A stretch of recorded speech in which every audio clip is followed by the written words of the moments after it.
সর্বনাশা মেঘনা নদীর ভাঙ্গনের কবলে মসজিদটি। এই মসজিদের সাথে মুসল্লিগুলোর দীর্ঘদিনের সম্পর্ক। এই মসজিদ অলরেডি এই ফাটল দিচ্ছে, তারপর মানুষ। মেঘনা নদীর তীরে ভেঙে গেল এক মনোরম মসজিদ। নদীর ধারে বসে নির্মিত ছিল এই পবিত্র মসজিদ। প্রচন্ডে ভাঙ্গনে নদীর পেটে চলে গেছে মসজিদের উপরের অংশ। নিচের অংশ এখনো বেঁচে আছে নদীর ঝলের উপর। জলমল নদীর মাঝে দাঁড়িয়েছে এক সময়ের গর্ব, যেখানে প্রতিদিন বহু মুসল্লি নামাজ পড়তেন শান্ত মনে। ভাঙ্গনের পরেও মায়ায় কাঁদতে পারছে না এলাকার মানুষ ও মুসল্লিরা। আজও তারা ছুটে আসেন সেই স্থানটিতে নামাজ আদায় করার জন্য।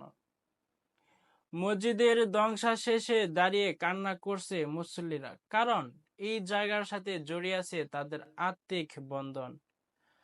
আল্লাহর ঘর হারালেও তারা হারাননি ঈমান।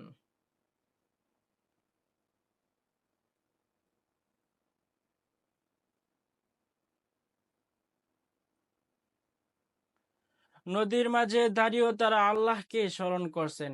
এই ঘটনাটি শুধু একটি মসজিদ ভাঙ্গন নয়, এটি এক অনুভব, এক ভালোবাসা, এক আত্মত্যাগের গল্প।